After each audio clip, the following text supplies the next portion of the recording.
नमस्कार, मैं हूं राहुल शर्मा। आप देख रहे हैं एसपी9 न्यूज। स्वागत है आप सभी का आज के हमारे इस खास प्रोग्राम में। और प्रोग्राम की शुरुआत देखिए इस वक्त हम कर रहे हैं उत्तर प्रदेश से। उत्तर प्रदेश में होने वाले विधानसभा चुनाव से पहले तमाम राजनीतिक पार्टियां चुनाव जीतने के लिए सियासी दांवपेच का इस्तेमाल कर रही है। लेकिन इस बीच अगर कांग्रेस पार्टी की बात करें तो कांग्रेस ने युवा नेताओं पर दांव खेलना शुरू कर दिया है। कांग्रेस जिस तरह युवा नेताओं पर दांव खेल रही है और ये देखा जा रहा है कि सचिन पायलट, कन्हैया कुमार जैसे नेताओं को उत्तर प्रदेश में उतार कर कांग्रेस से बताना चाहती है कि हमारे पास भी युवा नेता है। दरअसल कांग्रेस पर काफी समय से परिवारवाद का आरोप लगता रहा है। कांग्रेस पर काफी समय से जो है ये आरोप लगता रहा है कि उन्होंने जो है युवाओं को आगे नहीं बढ़ाया। लेकिन अब देखा जा रहा है कि यूपी चुनाव से पहले कांग्रेस युवाओं को आगे बढ़ा रही है। यानी कि स्टार प्रचारकों की सूची में कन्हैया कुमार, सचिन पायलट जैसे नेताओं का शामिल है। तो ये देखा जा रहा है कि उत्तर प्रदेश में जो है सचिन पायलट की तो एंट्री हो चुकी है।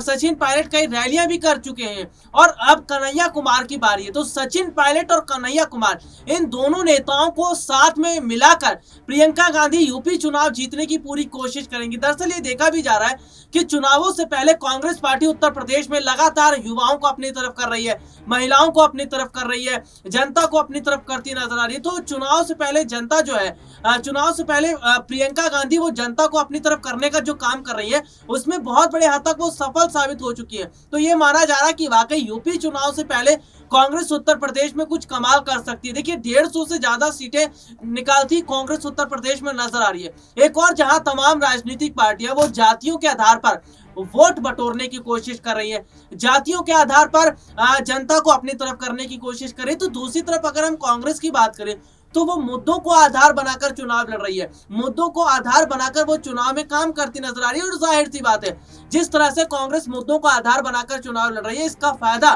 उन्हें जरूर मिलता नजर आएगा। हालांकि इन सब के बीच अगर बात करें मौजूदा समय के अंदर उत्तर प्रदेश में इस बार बीजेपी का चुनाव जीतना बहुत मुश्किल है। दरअसल ये देखा जा रहा है कि उत्तर प्रदेश की जो जनता है वो इस बार बीजेपी से नाराज देखी जा रही है, योगी आदित्यनाथ से नाराज देखी जा रही है। दरअसल इसकी वजह यह है कि उत्तर प्रदेश के मुख्यमंत्री योगी आदित्यनाथ, जिन्होंने युवाओं के लिए कोई काम नहीं किया, महिलाओं के लिए कोई काम नहीं किया, जनता के लिए कोई काम नहीं किया, तो ये कुल मिलाकर देखा जा रहा है तो कहीं ना कहीं जिस तरह की स्थितियां बनी है, जिस तरह के हालात बने, इसे देखकर ये साफ कहा जा रहा है कि वाकई इस बार जो है कहीं ना कहीं जो मुश्किलों का सामना है वो बीजेपी को जरूर करना पड़ेगा। हालांकि यूपी चुनाव से पहले 3 राजनीतिक पार्टियों के बीच टक्कर देखने को मिल रही है।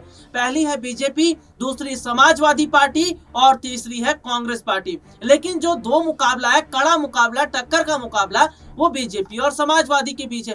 तो यह देखा जा रहा है कि बीजेपी और समाजवादी दोनों के बीच टक्कर का मुकाबला देखने को मिल रहा है। तो यहाँ पर यह देखा जा रहा है कि चुनाव से पहले जिस तरह की स्थितियां बननी शुरू हो गई हैं, चुनाव से पहले जिस तरह के हालात बनते नजर आ रहे हैं, इसका मतलब यह है कि वाकई इस बार उत्तर प्रदेश में बदलाव होना तय है। इस बार उत्तर प्रदेश की स्थिति बदलती नजर आएगी क्योंकि इस बार उत्तर प्रदेश का जो विधानसभा चुनाव है वो मुद्दों के आधार पर, यानी कि ये देखा जा रहा है मुद्दे वर्सेस धर्म और जाति। तो इस बार जीत किसकी होगी? तो जनता सबसे ज्यादा मुद्दों पर फोकस कर रही है, जनता सबसे ज्यादा मुद्दों को जो है वो आगे बढ़ाती नजर आ रही है। तो कहीं ना कहीं इसका फायदा मिलना शुरू हो चुका है। हालांकि अगर बात करें यूपी चुनाव में अगर कांग्रेस 150 से ज्यादा सीटें निकाल ले जाती है तो इसका पूरा श्रेय प्रियंका गांधी को ही दिया जाएगा, क्योंकि काफी समय पहले से प्रियंका गांधी उत्तर प्रदेश में मौजूद है।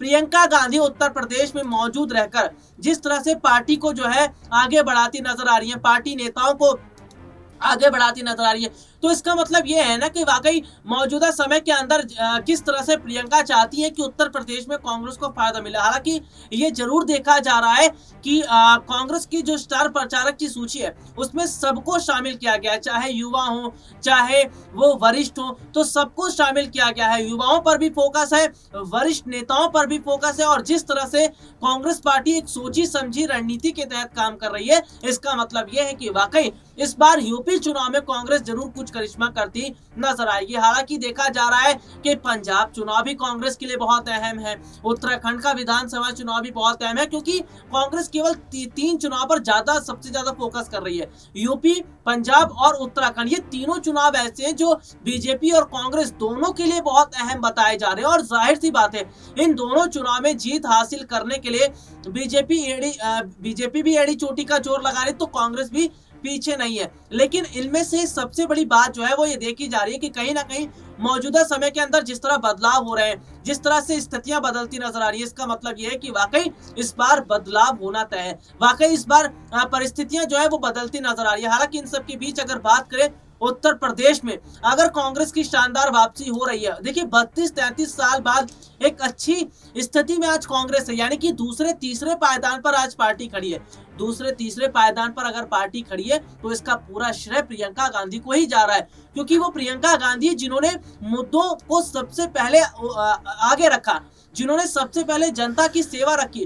क्योंकि कोविड के जो सेकेंड वेव था उस समय देखने को मिला तमाम राजनीतिक पार्टियां चुनाव जीतने के लिए जो है वो काम कर रही थी, वो जो है कोविड के समय राजनीति कर रही थी। लेकिन नहीं, प्रियंका गांधी ने कोविड के सेकंड वेव के दौरान राजनीति को एक तरफ रखा, सबसे पहले जनता की सेवा का काम उन्होंने शुरू किया। देखिए उत्तर प्रदेश में कई मामले घटित हुए हैं, कई मामले घटित देखने को मिले, लेकिन उन पर कोई राजनीतिक पार्टी ने बयान नहीं दिया, ना ही समाजवादी ने, ना ही बसपा ने, ना ही बीजेपी ने। जैसे उत्तर प्रदेश का लखीमपुर खीरी का मामला, हाथरस का मामला देखने को मिला, इसके अलावा किसानों का आंदोलन देखने को मिला, उत्तर प्रदेश में युवाओं की बेरोजगारी है, महंगाई बढ़ती जा रही है। ऐसे तमाम चीजें हैं, मुद्दे हैं जिन पर अन्य राजनीतिक पार्टियों ने चुप्पी साध कर रखी, लेकिन कांग्रेस ने इन मुद्दों को उठाया। तो ये जाहिर सी बात है कि आज बदलाव होता नजर आ रहा है। जनता चाहती है कांग्रेस को मौका दिया जाए और इस बार जनता कांग्रेस के साथ खड़ी है। हालांकि इन सब के बीच अगर बात करें तो आज उत्तर प्रदेश में अगर कांग्रेस बहुत अच्छा कर ले जाती है, उत्तर प्रदेश में कांग्रेस पार्टी बहुत शानदार काम करती है,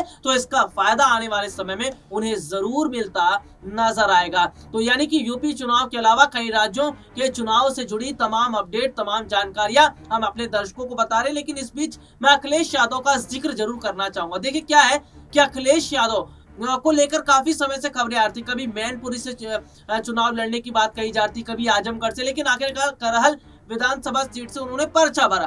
तो यह देखा जा रहा था कि अखिलेश यादव खुद कंफ्यूज थे, क्योंकि अखिलेश यादव को इस बात का डर सता रहा था कि कहीं वो ऐसी सीट से पर्चा ना भर दे जहां उनकी हार हो जाए।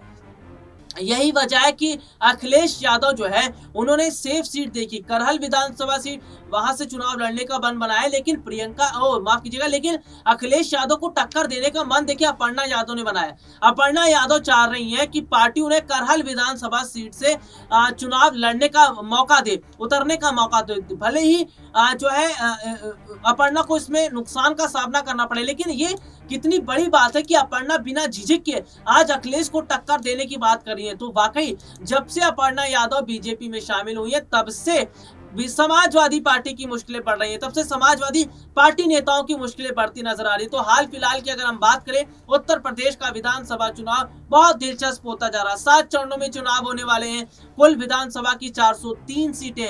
अब देखना यह होगा कि इन सीटों पर जीत किसकी होगी, लेकिन एक बात तो तय है, उत्तर प्रदेश में कांग्रेस शानदार तरीके से वापसी कर रही है और 150 से ज्यादा सीटें निकालती नजर आ रही है। आज के लिए इतना ही, आपसे फिर दोबारा मुलाकात होगी, तब तक के लिए इजाजत दीजिए, नमस्कार।